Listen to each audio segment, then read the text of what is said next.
Welcome to dream India school online classes. आज हम बात करेंगे क्लास फोर्थ में सब्जेक्ट मैथ चैप्टर 8 एक्सरसाइज 8.6 पे।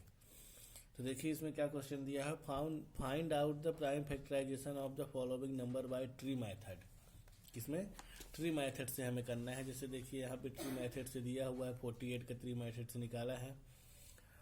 24 टू जा 12 टू जा 2 6 जा 12 2 3 जा 6। इसी तरीके से हमें क्या निकालना है, इसका 36 का। देखिए 36 हम लिखेंगे, ठीक। फिर 18 टू जा क्या हो गया, 36 होता है, 2 प्राइम हो गया, 18 कंपोजिट नंबर हो गया। फिर अब 18 का तो 18 9 टू जा क्या हो गया, 18 हो गया, प्राइम 2 हो गया, 9 कंपोजिट हो गया। फिर 9 है तो 3 3 जा क्या हो गया, 9 हो गया, ये कंपोजिट हो गया, ये प्राइम हो गया। तब इसके आगे हम क्या लिखेंगे, नाउ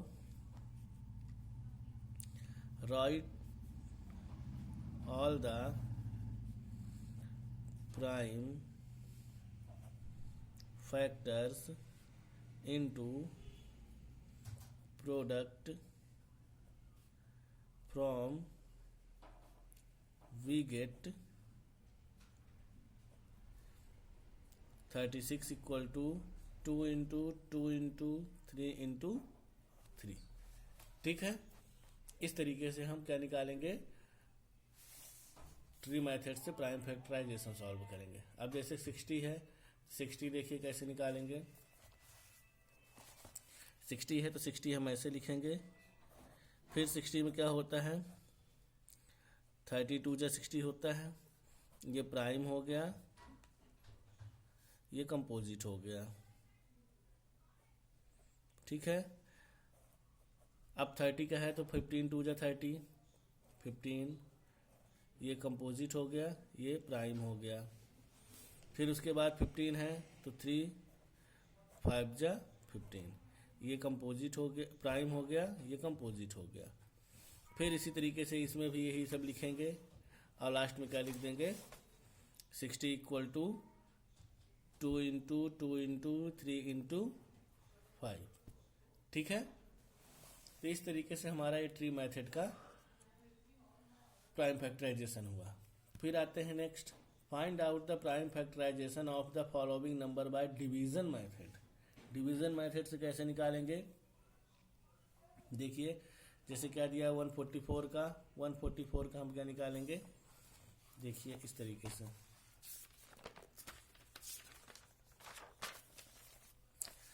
144 हुआ। 144 को हम इस तरीके से करेंगे, 2 7 जा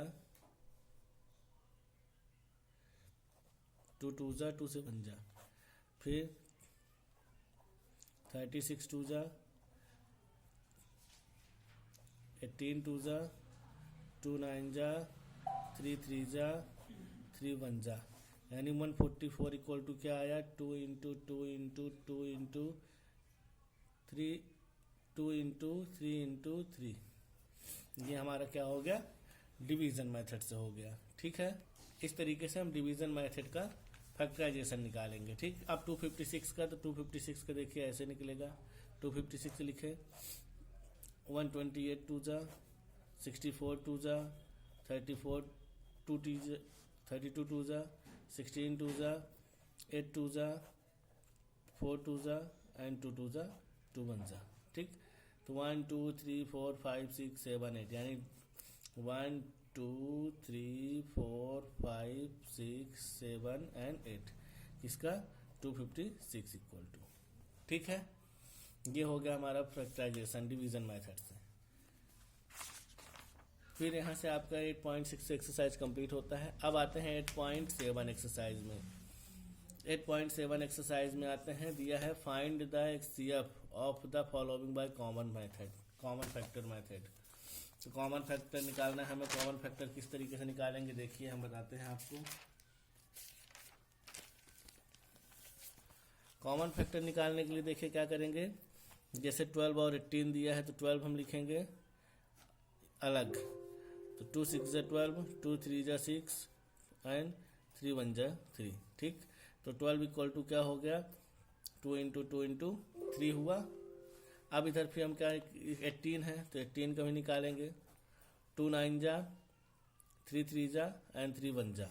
अब 18 इक्वल टू लिख देंगे 2 इंटू 3 हुआ।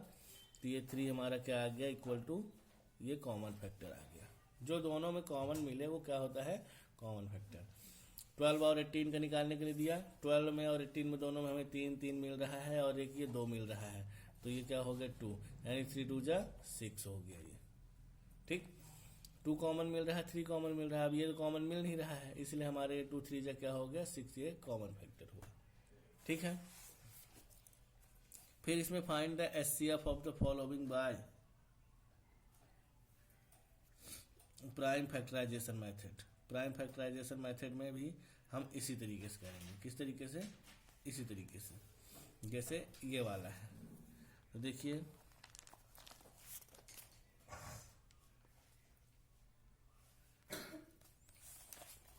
अब इसमें दिया है 16 का निकालेंगे। 2 8 जा, 2 4 जा, 2 2 जा, 2 1 जा। तो क्या आया 16 equal to 2 into 2 into 2 into 2 आया। अब 48 का निकालेंगे। 2 24 2 जा हुआ, 12 2 जा हुआ, 6 2 जा हुआ एंड 2 3 जा हुआ, 3 1 जा हुआ। तो 48 में क्या आया 2 इंटू 2 इंटू 2 इंटू 2 इंटू 3। ये कॉमन ये कॉमन ये कॉमन और ये कॉमन हो रहा है, equal to 2 into 2 into 2 into 2 यानी 2 2 जा 4 2 जा 8 2 जा 16 आंसर आ रहा है। क्या आ रहा है 16 आ रहा है। ठीक है,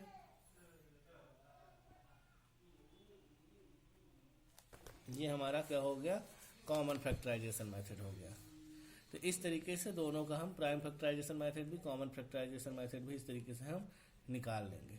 ठीक है, अगर चाहें तो कॉमन फैक्टराइजेशन मेथड आप इस तरीके से भी निकाल सकते हैं। जैसे 12 दिया है तो 12 का कॉमन फैक्टराइजेशन मेथड क्या होता है 1 होता है। 12 1 जा 12 हुआ, 6 2 जा 12 हुआ एंड 3 4 जा 12 हुआ, यह होता है। फिर 18 है तो 18 में 18 1 जा 18 होता है हुआ। फिर उसके बाद 9 2 जा 18 हुआ, 3 6 जा 18 हुआ। इसमें हमारा कॉमन क्या आ रहा है 2 भी आ रहा है, 3 आ रहा है, 6 आ रहा है, हो रहा है ना। तो ये 2 3 जा 2 इंटू 3 इक्वल टू इस तरीके से। ये आप कॉमन फैक्टराइजेशन मेथड भी हो गया, प्राइम फैक्टराइजेशन मेथड भी हो गया। अब आते हैं इसमें 8.8 में। तो 8.8 में जिस तरीके से आप एलसीएम निकालते हैं उसी तरीके से आपको एलसीएम इसका निकालना है 9 का 12 का। फिर उसके बाद प्राइम फैक्टराइजेशन मेथड है, तो जैसे इस तरीके से अभी पिछले उसमें एक्सरसाइज में 8.7 में भी निकाले हैं उसी तरीके से इसमें प्राइम फैक्टराइजेशन मेथड निकालें, क्योंकि यहाँ भी इसमें एचसीएफ दिया था, इसमें एलसीएम दिया है, तो इसमें एलसीएम भी अलग अलग निकालेंगे, एचसीएफ भी हम अलग अलग ही निकालेंगे। ठीक है, और इस तरीके से तीनों को मिला के हम कॉमन कर देंगे, हमारा आंसर आ जाएगा। ठीक, अब जैसे इसमें एलसीएम में है तो देखिए हम निकालते हैं आपका। देखिए जैसे क्या दिया है 10 दिया है तो 10 का हम निकाल लिए। 2 5 जा 10, 5 1 जा 5। ठीक, अब यहाँ क्या आ गया 10 इक्वल टू 2 इंटू 5 आया। अब यहाँ पे हम निकालेंगे 25 का निकालेंगे तो 5 जा एंड 5 1 जा। 25 इक्वल टू क्या आया 5 इंटू 5 आया। तो हमारा क्या निकल रहा है कॉमन 5 कॉमन हो रहा है ना। तो इसमें हम 5 ले लेंगे और इसमें 2 भी ले लेंगे, इक्वल टू हमारा क्या आ जाएगा 5 2 जा 10 आ जाएगा। 5 ये कॉमन वाला हो गया, फिर ये सिंगल 5 हो गया, फिर ये 2 हो गया। 5 5 जा 25, 25 2 जा 50, ये 50 हमारा आंसर आएगा। ठीक है, तो इस तरीके से हम एलसीएम का ये मल्टीपल मेथड भी निकाल सकते हैं और ये प्राइम फैक्टराइजेशन मेथड भी निकाल सकते हैं। फिर उसके बाद आते हैं आपके ये एक्सरसाइज आपकी कंप्लीट हो गई, ये चैप्टर भी आपका कंप्लीट हो गया। फिर है नेक्स्ट मॉडल टेस्ट पेपर 1। तो मॉडल टेस्ट पेपर आपको ये सॉल्व करना है अच्छे तरीके से। इधर भी क्वेश्चन दिया है, इधर भी क्वेश्चन दिया है। ठीक है, तो आपका मैथ का चैप्टर 8 कंप्लीट हो गया यहाँ से। Okay, thank you.